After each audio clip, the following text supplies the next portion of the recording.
ఇగో గీ వార్త చూడండి ఒకసారి. ఎంత బతికుండగానే మార్చురికి 15 గంటలు శవాగారంలోనే రోగి, ఆధార్ లేదని వైద్యం నిరాకరణ. మహబూబాబాద్ ఆసుపత్రిలో ఘటన.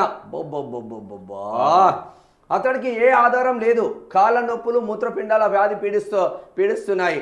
అనారోగ్యం, పైగా సరైన తిండి లేక నీరసించి దుమ్ము కొట్టుకుపోయిన దుస్తులతో సరిగా నడవలేని స్థితిలో ఆసుపత్రికి వచ్చారు. ఆధార్ కార్డు తీసుకురాకపోవడంతో వైద్యం చేయబోమంటూ సిబ్బంది అమానవీయంగా వ్యవహరించారు. మాయమైపోతున్నాడమ్మో మనిషైన వాడు, మచ్చుకైనా లేడు వీడు, మానవత్వం ఉన్నవాడు అని అందశ్రీ రాసిన పాట. అందశ్రీ ఆవేదన భరిత పాటకు తర్కణంగా నిలిచింది మహబూబాబాద్ ప్రభుత్వ జనరల్ ఆసుపత్రిలో చోటు చేసుకుంటున్న ఈ సంఘటన. చికిత్స అందకపోవడంతో నీరసంగా శవాగారం గది ముందు పడుకున్న వ్యక్తిని సజీవంగా ఉన్నాడన్న విషయాన్ని కూడా గమనించకుండా శవాగారం వరండాలో ఉంచి తాళం వేసి వెళ్లారు. ఈ ఉదంతం గురువారం వెలుగులోకి వచ్చింది. మహబూబాబాద్ జిల్లా చిన్న గూడూరు మండలం జయ్యారం గ్రామానికి చెందిన ఎల్ది రాజు ట్రాక్టర్ డ్రైవర్గా పనిచేస్తూ ఒంటరిగా ఉంటున్నారు. కాళ్ళ నొప్పులు, మూత్రపిండాల వ్యాధితో బాధపడుతున్న ఆయన 5 రోజుల క్రితం జిల్లా కేంద్రంలోని జనరల్ ఆసుపత్రికి వచ్చారు. అతని వద్ద ఆధార్ కార్డు లేదని చేర్చుకోకపోవడంతో ఆసుపత్రి ఆవరణలోని క్యాంటీన్ పరిసరాల్లో ఉన్నారు. అపరిశుభ్రంగా ఉన్న అతన్ని గమనించిన నిర్వాహకులు సిబ్బందికి చెప్పి ఆసుపత్రి ఆవరణ నుంచి పంపించారు. దీంతో రాజు శవాగారం ముందు పడుకున్నారు. కదలిక లేకుండా ఉన్న రాజును బుధవారం సాయంత్రం సెక్యూరిటీ గార్డ్ చూసి చనిపోయాడని భావించి మార్చిరి వరండాలో ఉన్న స్ట్రెచర్పై పడుకోబెట్టి వెళ్ళిపోయారు. గురువారం ఉదయం 8 గంటలకు స్వీపర్లు శుభ్రం చేసేందుకు మార్చులోకి వెళ్లారు. వరండాలో స్ట్రెచర్పై కదులుతున్న వ్యక్తిని గమనించి పోలీసులకు సమాచారం ఇచ్చారు. ఎస్ఐ సూరయ్య వచ్చి రోగిని వెంటనే ఆసుపత్రిలోని ఏఎంసీ విభాగంలో చేర్పించారు. బతికున్న వ్యక్తిని సుమారు 15 గంటలు శవాగారం వరండాలో ఉంచారు. ఆసుపత్రిలో చికిత్స పొందుతున్న రోగి రాజుతో న్యూస్ టుడే మాట్లాడింది. మరి పోలీసులు వచ్చినాక ఎందుకు చేర్చుకున్నారు హాస్పిటల్? పోలీసులు వచ్చిన తర్వాత ఎందుకు చేర్చుకున్నారు? మీకు రూల్స్ విరుద్ధం కదా. ఆధార్ కార్డు ఆయనకు ఆధార్ కార్డు లేదా? చచ్చిపోయే స్థితిలో ఉంటే ఆధార్ కార్డు ఎవడు అడుగుతుండే? నీకు ఏ ఊర్రా నాయన ఇది అడిగితే పలానా ఊరా అని చెప్తాడు. ఆ ఊర్లో ఎవడో ఒక్కడు ఉంటాడు కదా, ఇండియన్ సిటిజనే కదా. మరి దొంగలకు, లంగలకు, ఉగ్రవాదులకే మన దేశంలో, మన రాష్ట్రంలో వైద్యం చేస్తూ ఉంటే మన తెలంగాణ సిటిజన్కు ఎందుకు వైద్యం అందదు అని అడుగుతున్నాం మహబూబాద్లో. మరి ఎటు పోతుంది మహబూబాద్ ఉమ్మడి వరంగల్ జిల్లా? మరి వైద్య శాఖ మంత్రిని తిట్టకపోతే ఏం చేస్తాం చెప్పు? కదా, మనిషి కదలకుండా పడిపోతే కనీసం స్టెథోస్కోప్స్ పెట్టి ఆటో బీటు ఉందా లేదా అని చూడాలి కదా. డైరెక్ట్ సూపరింటెండెంట్ ఏం చేస్తున్నారు అని అడుగుతున్నాం. ఆ సూపరింటెండెంట్ ఏం చేస్తున్నారు అసలు? ఇంత ఘోరమైన ఘటనలు జరుగుతూ ఉంటే రాష్ట్రంలో వైద్యో నారాయణ హరి, దేవుడితో సమానం వైద్యుడు. మరి అదే వైద్యుడు దేవుడితో సమానమని మొక్కే మన ప్రజలు, మనము మరి ఆ వైద్యం ఏడబోయింది రాష్ట్రంలో? ఎటుపోతున్నాం మనం?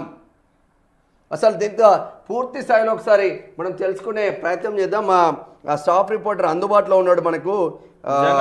ఈ రోజు ఈ హాస్పిటల్ ఘటనలు చూస్తే ఈ ఎవరైతే మంత్రి ఉన్నారో, కన్సర్న్ మినిస్టర్ ఎవరైతే ఉన్నారో ఆయన అసలు రాజీనామా చేయాలి. మీరు రాజీనామా చేయాలి. కోమలకు పోయి కూడా కొంతమంది కదలికలు ఉండేవి. మరి అట్లాంటప్పుడు మార్చరీలోకి ఇస్తారా? స్టెథోస్కోప్ పెట్టి హార్ట్ బీట్ ఉందా లేదా, శ్వాస తీసుకుంటుందా లేదా అని చూడాలి కదా. బతికుండగానే మార్చురాకి ఎట్లా తరలిస్తారా భయ్? 15 గంటలు శవాగారంలోనే రోగి. మరి దీనిపైన పూర్తి సమాచారం ఒకసారి కనుక్కునే ప్రయత్నం చేద్దాం. ప్రజా వాయిస్ మహబూబాబాద్ జిల్లా స్టాఫ్ రిపోర్టర్ సాయి మనకు అందుబాటులో ఉన్నారు. సాయి, ఈనాడులో ఒక పెద్ద కథనం వచ్చింది. బతికుండగానే మార్చురులకి ఎస్ఐ వచ్చిన తర్వాత 15 గంటలకు మార్చురులోనే ఆ స్ట్రెచర్ పైన పడుకున్న పరిస్థితి ఉంది. ఎస్ఐ వచ్చిన తర్వాత అదే హాస్పిటల్లో మళ్ళీ ట్రీట్మెంట్ కొనసాగుతూ ఉంది. అసలు ఏం జరిగింది తతంగం? శ్యాము మహబూబాబాద్ లో అతను వచ్చి ఒక గత వారం రోజుల ముందు హాస్పిటల్కి వస్తాడు. వచ్చిన తర్వాతకి అక్కడ సిబ్బంది క్యాంటీన్ ఉంటుంది, గవర్నమెంట్ హాస్పిటల్ క్యాంటీన్ ఉంటుంది. ఆ క్యాంటీన్ లో ఆయనకు ఆధార్ కార్డు లేదు, యాక్చువల్గా తెచ్చుకోలేదు. అయితే ఆయన లేవలేని స్థితిలో ఉంటాడు. ఆ క్యాంటీన్ లో పడుకుంటాడు. అట్లా ఒక 3 days తర్వాతకి ఆయన మూత్ర విసర్జన అట్లా చేసుకోవడంతో ఆయన అక్కడకున్న సిబ్బంది అక్కడ దుర్వాసన వస్తుందని చెప్పే భావంతో అతన్ని తీసుకెళ్లి నువ్వు ఇక్కడ ఉండకు అని చెప్పంటే నీ ఆధార్ కార్డు ఏదంటే లేదని చెప్తాడు. లేదని చెప్తే నువ్వు ఇక్కడ ఉండకు అని చెప్పి సిబ్బంది అనడంతో మరి అతన్ని సిబ్బంది మరి ఆ మార్చురీలోకి తరలించి మరి ఆడ చనిపోయినట్టుగా వాళ్ళు నిర్ధారించుకొని ఆ మార్చురీలో పెట్టడం జరిగింది. మార్చురీ అంటే లోపల ఫ్రీజర్ లో కాకుండా బయట వరండా ఉంటది. వరండాలో ఒకటి ఆ సిమెంట్ బిల్ల ఉంటది శ్యాము. ఆ బిల్ల మీద పడుకోబెట్టిన తర్వాత ముందు గేట్ ఉంటది. ఆ గేట్ క్లోజ్ చేయడం తోటి అక్కడే ఉన్నారు. ఆ నెక్స్ట్ డే మరుసటి రోజు అక్కడ ఉన్న సిబ్బంది ఊడ్చడానికి వెళ్ళినప్పటికీ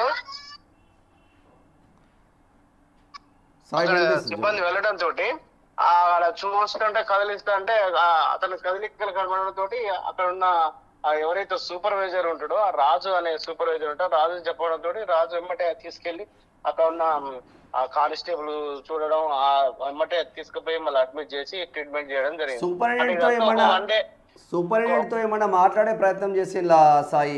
మహబూబాద్ లో ఇంత ఘోరమైన మొన్ననే ఎంజిఎం హాస్పిటల్లో అతి దారుణమైన ఘటన మరవక ముందే మళ్ళీ మహబూబాబాద్ ఉమ్మడి వరంగల్ జిల్లాలోనే ఇంత ఘోరమైన ఘటనలు జరగడం ఈ సూపరింటెండెంట్ ఏం చేస్తా ఉన్నట్టు?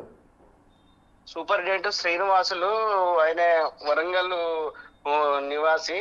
ఆయన రోజు వచ్చిపోతా ఉంటాడు కానీ ఆయన ఏజ్డ్ అంటే రిటైర్మెంట్ దగ్గర ఉన్నాడు. అసలు ఆయనను ఎప్పుడో మార్చాలి. చాలా దుర్ఘటనలు జరుగుతా ఉన్నాయి ఇక్కడ మహబూబాలో. సూపరింటెండెంట్ అనేది నిజంగా ఆయన అధికారికంగా కరెక్ట్ లేడు ఇక్కడ. ఆ అధికారికం తప్పిదంతో ఆర్ఎంఓ జగదీష్ సార్ ఉంటాడు ఇక్కడ మహబూబాబాద్ లో. జగదీష్ సార్ కొంచెం మెయింటైన్ చేస్తా ఉంటాడు కానీ ఈ అంతా చూసుకోలేకపోతా ఉన్నాడు. ఈ శ్రీనివాసులు సూపరింటెండెంట్ అయిన మార్స్తేనే ఈ హాస్పిటల్ కు కొంచెం అంటే ప్రజలందరికీ ఒక మంచి ఆరోగ్యవంతమైన వాళ్ళకు ట్రీట్మెంట్ అందే అవకాశం ఉంది. అక్కడ ఈ సూపరింటెండెంట్ అనేది వైఫల్యం వల్లనే ఈ సిబ్బంది కరెక్ట్ ఉండకపోవడం, వచ్చిన వారిని రిసీవింగ్ చేసుకోకపోవడం ఇట్లా జరుగుతా ఉంది. కాబట్టి తక్షణమే సూపరింటెండెంట్ తీసేస్తే కనుక అంటే బాస్ ఇక్కడ ఇప్పుడు మన ట్రైబల్ ఏరియా ఇది ఆరోగ్య పరంగా ఇక్కడ నిత్యం దూర ప్రాంతాల నుంచి ఇక్కడ మహబూబాబాద్ కు వస్తా ఉంటారు. ఇక్కడ వచ్చిన పేషెంట్ ను ఓపీలో సుమారుగా 300 నుంచి 500 ఓపీ ప్రతిరోజు నడుస్తా ఉంటది. ఆ ఓపీలో కూడా స్లిప్లు కొట్టడానికి చాలా లైన్లు ఉంటా ఉంటాయి. కానీ ఒక సూపరింటెండెంట్ అని ఉంటే ఓపీలో ఒక 5-6 పెట్టి ఓపీ నడిపించచ్చు. ప్లస్ అక్కడ ఉన్న వైద్యులు కూడా కొంతమంది ఇక్కడ ఉన్న వైద్యులకు ప్రైవేట్ హాస్పిటల్ చాలా ఉంటాయి. వీళ్ళు ఏం చేస్తారు తూతు మంత్రంగా ఓపీ చూడడం, వారికి మెడిసిన్ రాయడం, పంపించడం. ఒక టెస్ట్ ఉండదు ఏమంటే మెడిసిన్ రాయడం మీకు తగ్గుతుందని చెప్పి పంపించడం తప్ప పూర్తిగా ఒక పేషెంట్ ను బాధ్యత తీసుకొని ట్రీట్మెంట్ చేసే పరిస్థితి లేదు ఇక్కడ. ఒక్కసారి మీరు సూపరింటెండెంట్ వర్షన్ తీసుకోండి ఈరోజు. అలాగనే మహబూబాబాద్ ఎమ్మెల్యే మురళీ నాయక్ వర్షన్ తీసుకోండి. మీ ఏరియాలో మీ నియోజకవర్గంలో ఇంత పెద్ద ఘటనలు జరుగుతూ ఉంటాయి, మీరు కూడా పర్యవేక్షణ ఎందుకు చేయట్లేదు అని ఆ ఎమ్మెల్యే మురళీ నాయక్ కూడా ఒకసారి వర్షన్ చేసుకునే ప్రయత్నం చేయండి. ఈరోజు అసలు పూర్తి స్థాయిలో ఏం జరుగుతుందో ఆ పూర్తి స్థాయిలో అక్కడ ఉన్న ప్రజలతో మాట్లాడే ప్రయత్నం చేయండి సాయి. ఇది స్టోరీ. ఒకవేళ ఈయన కదలికలకి ఇట్లా జరగకపోతే ఇక డైరెక్ట్ పోస్ట్ మార్టం చేస్తున్నాడు మరి. ఇప్పుడు ఒకవేళ నిజంగానే సాయి ఒకవేళ అప్పుడు ఊడ్చే వాళ్ళు కదలికలు జరగకపోతే ఆ ఫ్రీజర్ లో పెట్టే వాళ్ళని తీసుకుపోయి అంతే ఇక చనిపోయిన నిర్ధారించారు. అసలు చనిపోవడానికి ముందు ఏంటంటే ఒక డాక్టర్ సైన్ పెట్టి నిర్ధారించిన తర్వాతనే టెస్ట్ మీద వేసి తీసుకుపోయి లోపల బాడీని పెట్టాలి. యాక్చువల్ గా ఒక డాక్టర్ పర్మిషన్ లేకుండా తీసుకుపోరు కదా అక్కడ దాకా. అంటే ఇక్కడ ఆల్రెడీ డాక్టర్ కి ఇంటిమేషన్ ఉంది, ఉంటేనే తీసుకెళ్లి అక్కడ పెట్టానన్న ఇన్ఫర్మేషన్ ఇస్తాను. అందుకని వీళ్ళు సిబ్బంది కూడా అక్కడ దాకా తీసుకుపోయే పరిస్థితికి వచ్చింది. లేకపోతే సిబ్బందికి అంత అవసరం లేదు కదా. రోగికి సంబంధించిన వాళ్ళు ఎవరు లేరా? ఫ్యామిలీ మెంబర్స్ ఎవరు రాలే. అతనే ఆయనకు కొన్ని మూత్రపిండ సమస్య ఉండి కొంచెం మూత్రము సాపుకోలేకపోవడం వల్ల దాని వల్ల ఆయన ఏం చేస్తుందంటే వచ్చి ఇక్కడ ఇక లేవలేని స్థితిలో ఇక్కడనే ఆగిపోయిండు. అప్పటికే వర్షాల ప్రభావం బాగా ఉంది. వర్ష ప్రభావంతో ఆయన పోయి చూయించుకునే పరిస్థితి కూడా లేదు, ఎవరు రాలేవు ఆయన తోటి. పూర్తి వివరంతో మీకు అందిస్తావా? Okay, thank you Sai. ఇది అంటే మనం ఎందుకు సింగిల్ గా ఇప్పుడు అదే ఒక భార్యనో భర్తనో భార్యనో పిల్లలో ఉంటే సిచ్యువేషన్ వాడు తాగుబోతు భర్త అయినా పర్వాలేదు, అరే వాడు ఇట్లా మూత్రం దాంట్లోనే పోసుకుంటున్నారు అన్న కాన్సెప్ట్ కొద్దిగా మినిమం చూసుకునే పెళ్లి వ్యవస్థ కూడా చాలా ముఖ్యం. కానీ ఇంత పెద్ద ఎత్తున డ్యామేజ్ జరుగుతూ ఉంటే రాజా నరసింహ గారు మీరు ఏడున్నారు, వైద్య ఆరోగ్య శాఖ మంత్రి గారు మీరు ఏడున్నాడు, మొన్న షాద్ నగర్లో ఘటన, తర్వాత ఎంజిఎంలో ఘటన, షాద్ నగర్ ఎంజిఎం మరవక ముందే సంగారెడ్డిలో 2 ఘటనలు, సంగారెడ్డిలో మరవక ముందే మహబూబాబాద్లో ఒక ఘటన. మరి దీనికి తక్షణమే మీరు రాజీనామా చేయాలి కదా, మీ సూపరింటెండెంట్ తక్షణమే రాజీనామా చేయాలి కదా. మహబూబాబాద్ సూపరింటెండెంట్ బతికున్న మనిషిని వాడు పొరపాటున ఆ ఊడ్చే స్లీపర్ల దగ్గర కదలికలు లేకపోతే వాడిని మార్చిలోనే పెట్టేవాళ్ళు కదా, బతికుండగానే నరకం అనుభవించి చంపేవాళ్ళు కదా. మీరు ఇప్పుడు ప్రైవేట్కి పోతే వాడు ముక్కుపిండి వసూలు చేస్తున్నారు, ట్రీట్మెంట్ చేస్తాడు వాడు. ప్రభుత్వం దగ్గరికి పోతే మీరేమో బతుకునోని చంపుతున్నారు, వాడు సచ్చినోనికి ట్రీట్మెంట్ చేస్తే మీరు బతుకునోని చంపుతున్నారు. ఇది మన ప్రభుత్వ వైద్య విద్య పెద్ద ఎత్తున జరుగుతున్న పోరాటం, పెద్ద ఎత్తున జరుగుతున్న ఫలితం. వీళ్ళు చేస్తున్న కృషి ఆషామాషి కృషి కాదు. ఈ రాజకీయ నాయకులందరికీ బుద్ధి చెప్పాలి ప్రజలారా, లేకపోతే నిజంగా నిన్న మొన్న పడ్డ వర్షానికి ఈ శాఖ మంత్రి, ఆ శాఖ ప్రిన్సిపల్ సెక్రటరీ, ఆడ ఉన్న సూపరింటెండెంట్ ముగ్గురు కలిసి నన్ను దూకి చావంటారు ఆయన.